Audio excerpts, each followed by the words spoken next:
The NSK esa-y3040c23-21 is another member of the NSK servo driver family.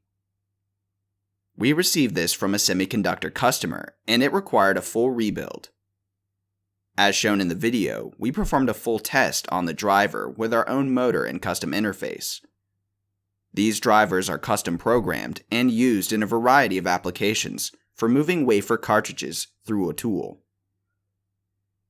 ERD has a wide variety of parts available for the NSKs, and we also provide some repair on multiple versions of these drivers and even certain motors.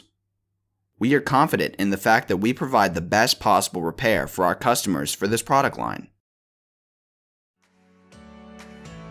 Thanks for checking out the video. Subscribe to ERD TV for more videos of our repairs.